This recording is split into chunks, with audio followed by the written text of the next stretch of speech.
in this video, we are going to basically just make sure the car does everything it's supposed to do. But on top of that, we got a big box that we need to take a look at so we can get everything going for today's video. But as a starting point, let's go ahead and get the wheels off. We're already in the air, so everything's already set. But yeah. Oh, just for future videos, what's gonna come up in the next one will probably end up being our NB steering rack, depowered steering rack with welding and all that stuff in it. That way, we can throw that in, then get the alignment after what we're about to do. So let's start by getting everything taken off and go from there. All right, let's open the box real quick just to see what we got inside. Already cut the top off. Took a peek yesterday. Oh yeah, baby. Little sleeve, protect from, Arizona weather. Out on the East Coast, so not bad temperatures. But we got some new coilovers, baby. Some Reinhärte coilovers. These are R1s. Nice. So trying to get the bells and whistles on some of this stuff. Anti-coating, things like that. But more importantly, we have the Swift springs. Everything is set up basically specific to my car. Wheel-wise, weight-wise, everything track oriented. So yeah, let's now that we got these out of the box and they look so good, let's go ahead and get for the ball. Got to get these wheels off, so let's knock it out real quick.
All right, and just in case you haven't used or put in or taken off coilovers before, the fronts are easy, the rears are easy. For the most part, you pretty much just need to take out the 17 that is basically in this little perch right there, and then you'll need to drop off if you have a front sway bar, drop that off, and then you should be able to just push this down with your foot on the studs. It'll probably move around, so be cautious, and then you should be able to pull it out.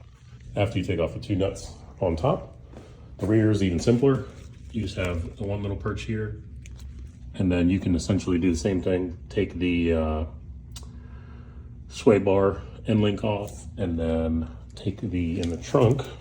This is where it becomes a little more difficult, but it's really not difficult at all because they make it really easy. You have your shock tower that you essentially just take two nuts off there too, and you should be good. This side I still have it in there just because there's a bunch of other stuff in the way, but yeah, same song and dance for this side as well. So we'll knock those off, take those out, and then we'll compare compared to the previous. Cool. So we have the old K Sports, and we have the new Reinhärtes with the Swift springs on there and the covers, just to make them continuously look pretty. They have a special coating on them to prevent corrosion and the usual stuff too. But yeah, man, the fronts are going to be great, but the rears are where the difference comes into play. Extended top hats. Same thing, Swift springs. Man, this is gonna be spectacular. And this didn't have a locking collar at the bottom for the height. It would just be these two. So you lower the car, this would just flop around until it's seated. So this will be much, much, much better having a locking collar. So I can set it to a height and it won't go anywhere. So let's get all this stuff thrown in.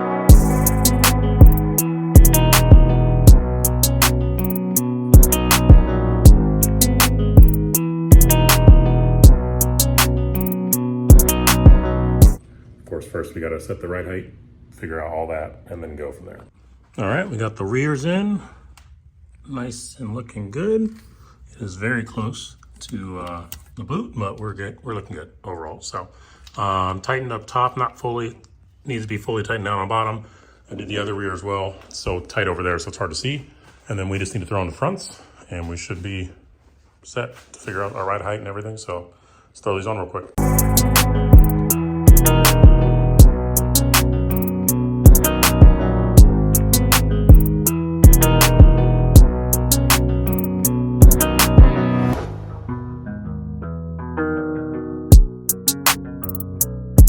All right, so we got all the coilovers out and in at the same time. For the fronts, tighten down, everything's good to go. They look really good in there, as you can imagine. Up top, it's black, pretty simple, straightforward on both sides, so that looks good. And then the rears are fantastic. So I think we need to tighten up the top bolts maybe a little bit on both sides, but once that's done, then we should be good to put the wheels on, put it down on the ground, and then just to play with the ride height to really get it to where we want it to be. It's going to be lower than where it was before, not by much, just like a smidge, just a smidge. But yeah, we'll pretty much just test everything out, see if we like where it's at, and then keep playing with the height until we figure out what works for us. So let's get to it. All right, so we got everything back together again. Awesome, awesome. Everything's running, doing good. Now we're about to tear it apart again. So basically going to take the inlet, turbo inlet, geez, I can't even say anything, off. And then I'm going to also, I don't know where it went. It was right there. My other valve cover, somewhere around here, that I'm going to have powder coated. You'll see what the color is once I get it back, but basically going to take that off now so I can hand it to the guy, Gabe, thank you, sir, at lunch. And then, yeah, just wait to see when we get it back, and then we get everything back together, put it back on, should be good to go. But we can put the downpipe on, and then essentially do everything else we need to do for the time being, and should be good here soon enough. Once the powder coating comes back, throw that on and should be set. So let's get to it. Okay, there's some things missing here. So I dropped that off for the powder coating color to get done. You'll see that when it comes back. That's out of here. Same with the other valve cover. That's out of here as well. So now we pretty much are gonna go through throwing this bad girl on, so we can have everything basically NB suspension-wise up front, which is pretty sick. So we'll take the wheels off. We will get the copper pin out. We'll get everything off. We have the wheel straight, locked into place. So hopefully that'll stay-ish. Pretty tight on all that, you know what I'm saying? But other than that, yeah, we'll pretty much take the old rack out, disconnect everything. We'll see if the NB, we'll find out really if the NB rack will mount up with the NA piece directly, or if I need to swap other things. But yeah, we'll find out all together. So let me get this off, knock this stuff loose, so we will be on our way. Now, other than that, we got to do our downpipe too. So let's knock that out too.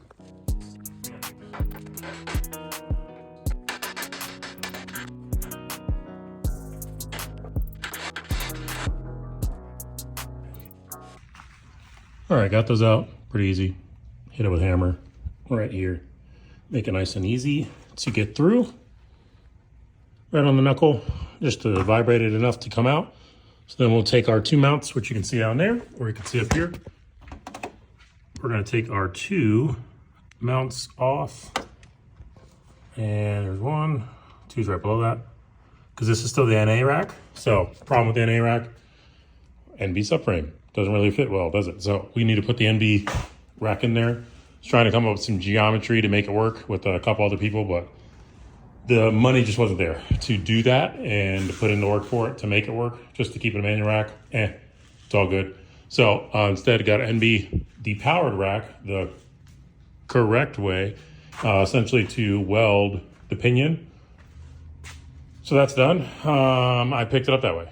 So shipped it here, picked it up, had it for a few months, just kind of been sitting on it to do this. So now's the time. So let's get into it. We have our new bushings for this. We're going to use our old impact way of pushing this out, so we can just squeeze these out through the back and then hopefully just push the new ones in with ease. Back this off.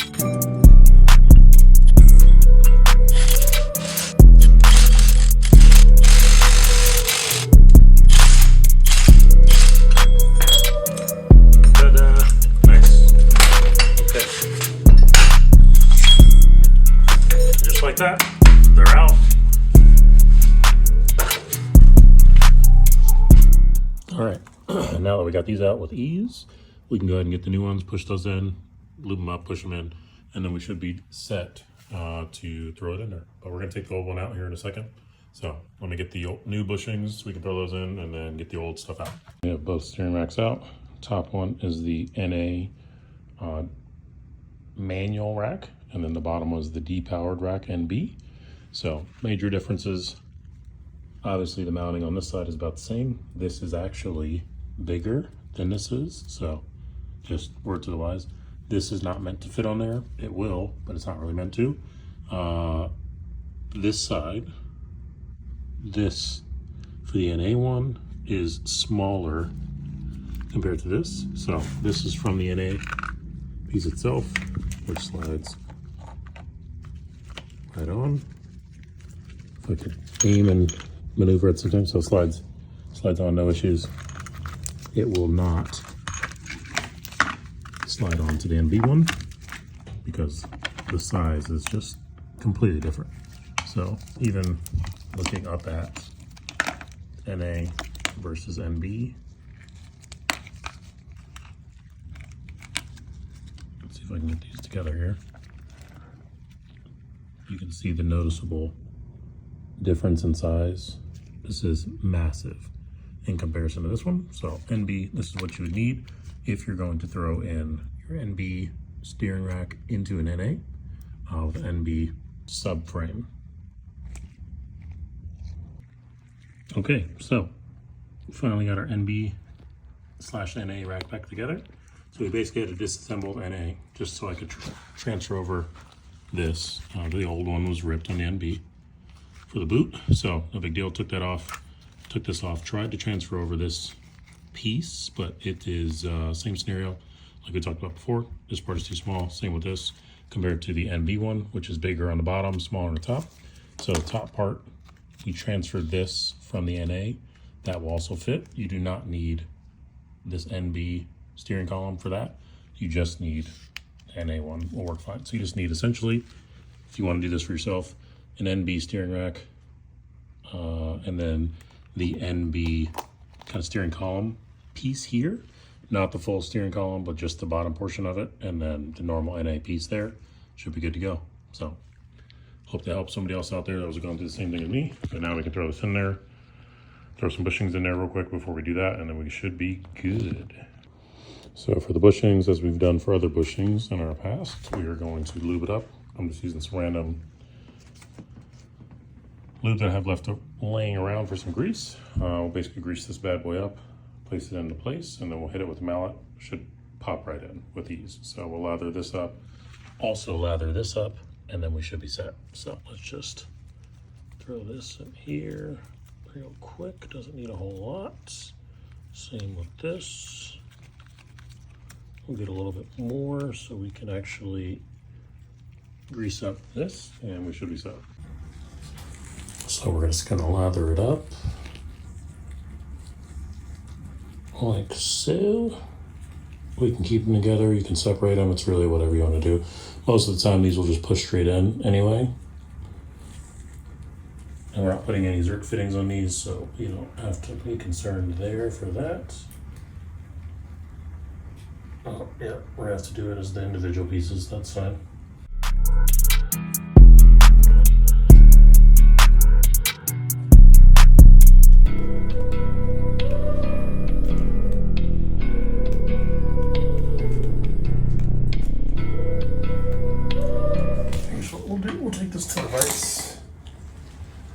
Just the easy way. All right, cool. Now that everything's together, we can throw this in. Let's put it in real quick, shall we? All right, steering rack is in. We just need to obviously put some longer bolts. I need some longer bolts, essentially. So I'm gonna get not a riser kit, but essentially a kit that basically just centers where the rack should be and then lift it up to raise it to be the optimal level for lowered cars. So we'll do that. We basically just need to get these tie rod ends off on both sides. So we'll get these off real quick. Just put them on the side until we get these, and then we should be good to go. All right, so we got our steering rack risers here. from Speed Saga. So thank you, sir. That way I can go ahead and throw these in there real quick, and then we can actually mount everything fully and then find out how far off this wheel is overall. So let's get to it. All right, took the other one out just so we can get everything lined up. This actually had to move over just a smidge in order to get the whole thing on, but you can see the risers in there sitting in position. Same with the other one. Now we should be at the right geometrical level when we're on a lower car, just to kind of help with everything. So let's finish all this, tighten it up, and then be done. All right, so we've been working with Reinhärte to get these situated all the way. So this is as low, this is the problem I'm running into for the rears. The fronts are good, but the rears, even with the extended top hat and everything, the collar, the mounting bracket is just too tall. So this sits really, really high, like 3 inches high. I'll show the picture.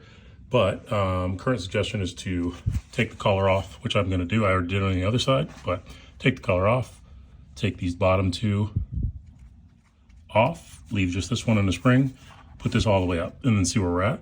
I'm guessing I'm probably gonna have to end up getting custom bottom mounts, maybe even a custom centerpiece, just to keep the threads short and keep this short to bring it up naturally. But yeah, we'll see. So let me take this off and then we'll lower the car and see what it looks like. So we got the bottom section all the way off. Came out pretty easy. Didn't have to take anything off or take the coilover all the way out. Take these two, just keep working them all the way down until we're done. And then we'll put that bottom piece back on, just like the other side. And then I'll show you what that looks like here in a second. And this is where we're at now. So fronts, I'm happy with. I don't think I can go much lower on it anyway, but happy with where the front's at. We'll see how it is as driving goes. And then the rears are much better than where they were before. They were about 3 inches in the air before. So it's pretty cool that they're down now. They're about halfway down, but we've basically taken off the springs to compensate, which are sitting right over there, little black thing. So we've taken the collars off springs, to essentially allow it to go lower, just so we can see where it sits at without those on there. But they're gonna send me a bottom collar that I was taking off earlier. They're gonna send me a smaller one. We'll see if that works any better for where we're at height-wise. Honestly, because I haven't driven the car yet, I don't know if the suspension is gonna settle lower than this. I would suspect it will. The bouncing I did probably didn't make much of a difference, but yeah, again, we'll see what happens. I must say, while I've been dealing with this issue overall, Matt from Stance, I think, for helping me out throughout the whole thing, getting everything, all the communication through email and everything. This has been not ideal, but obviously I appreciate you guys for making it easy. And just like that, we're at the end of the video, so I appreciate y'all for watching. We will come back on the next one and see where we're at suspension-wise once we get those pieces in.